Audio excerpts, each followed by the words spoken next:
Hi everyone, welcome back to the studio.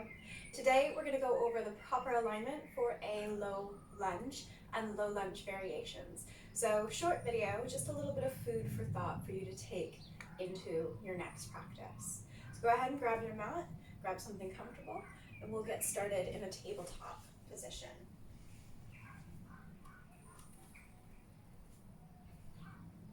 So as you come into tabletop, just double check your alignment for me here. Make sure that your wrists are aligned underneath your shoulders or maybe slightly in front of your shoulders if that bothers your wrists to be directly underneath. And then knees are underneath hips. You've got a little bit of leeway here. You want to aim for about hip width distance apart. So the distance of 2 fists sandwiched between your knees, or maybe a little bit wider. And from this position, we're going to take the right foot. We'll start on the right leg today. We'll take the right foot, slide the right foot up as far as we can until the knee connects to the inside of the right arm. And then we'll just heel toe our foot between our hands. Now, if you have a lot of opening in the backs of your shoulders, you may just be able to plop your foot there, but most beginners don't. So just heel toe your foot. Make sure that your toes are in line with your hands here. And this is why it's important for your hands to find their alignment first. So make sure that the tips of your toes are aligned with your fingertips. And then from this position, we're going to do a little assessment of the body. The purpose of a low lunge is to strengthen the hamstrings and the glutes of the front leg and to stretch the hip flexors and the psoas and the quads of the back leg. So in this case, the right leg is being strengthened, the left leg is being stretched. Now, most people, when they first start out, they come into this position and they can already feel those things happening.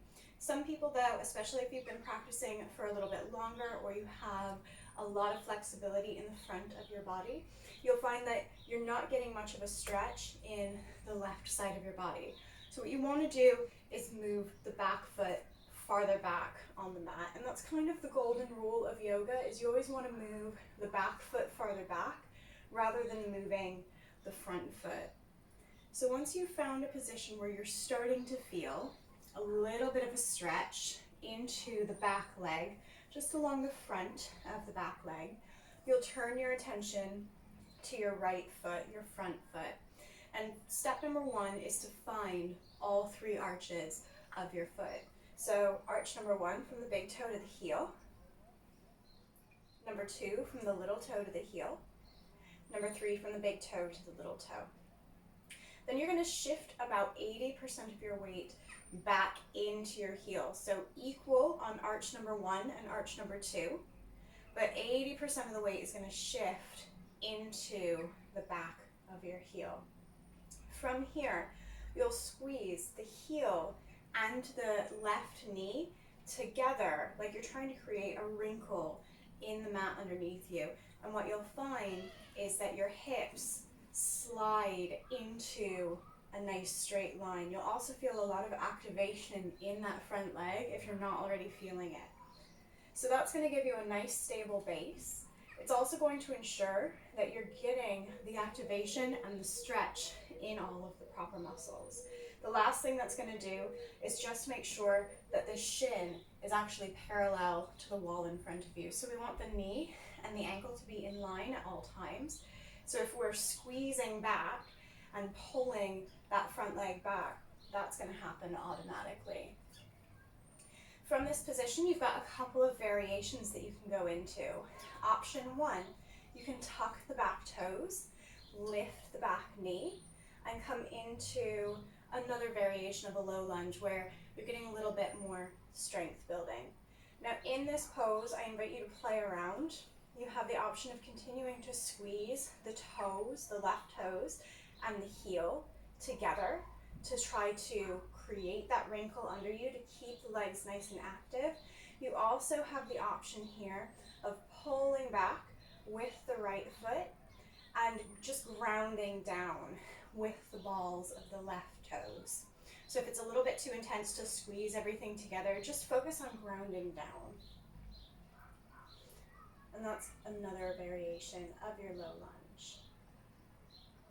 A second variation that you can take is sometimes called crescent lunge. So the knee comes down, and then we inhale, reach the arms up and overhead. And this is where it's really important for you to maintain your balance here. So creating that tension, that squeezing of the legs together, finding all three arches of the foot, making sure that your weight is in your heel is really going to help you maintain your balance here.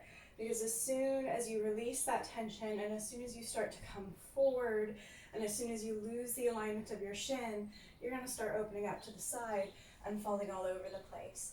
So instead of doing that, we need to make sure that we're locked, ground down. You can have a little extra challenge here by imagining that you're pushing yourself down, lifting out of your hip joint rather than letting the bones in your hip joints grind together. And then inhaling up and maintaining that tension in order to get the stretch on the left, the grounding and strengthening on the right, and to keep your balance.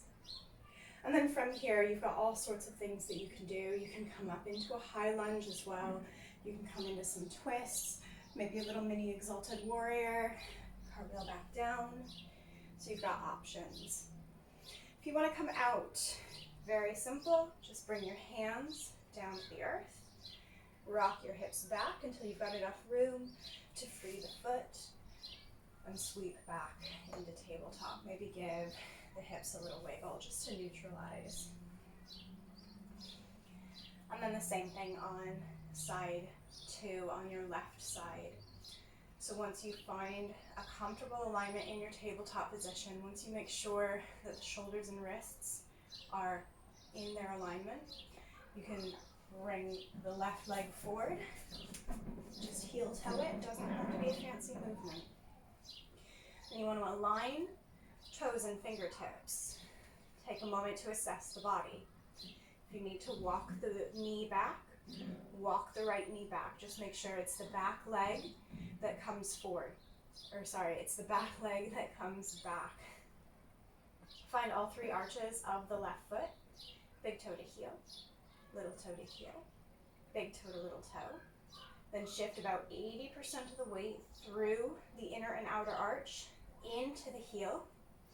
Squeeze the heel and the knee together. Feel that activation. And you can hang out here, or you can take the high variation, lifting that knee,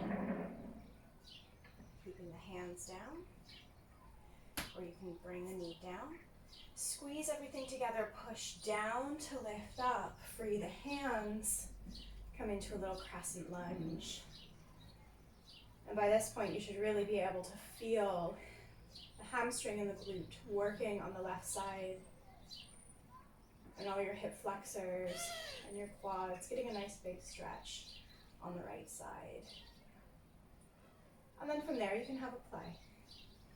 Bring it down, give it a little twist around, and when you're ready, sweep it back to tabletop, and then come to sit on your heels.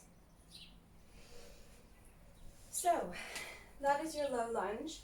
It's a pretty foundational move, by which I mean it's the starting point to a lot of different poses. It's a starting point to your half splits. It's a starting point to your high lunge, your warriors. So it's a really, really good pose for you to practice. Even if you think you know it, it's a good pose for you to come into every day to get a feel for and to gauge how your body is doing, because the way that your body responds to low lunge in particular is going to give you a lot of information about how your legs are feeling, how you are feeling in yourself, in your body, and you can use that as part of your practice. So a really good pose to become very familiar with.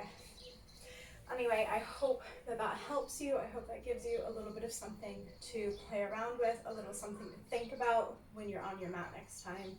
If you have any other poses that you want me to go over, any other yoga concepts that you would like me to address, let me know either in the comments below or send me a little message. You can reach me on Instagram, you can reach me by email. All of that information is down below as well. And if you're viewing this on the website, you should just be able to leave a comment on the video per normal, and I will be able to see it and add your request to my list of things to do. In the meantime, thank you so much for joining me. Thank you for sharing your practice with me, and I will see you all in the next one. Bye.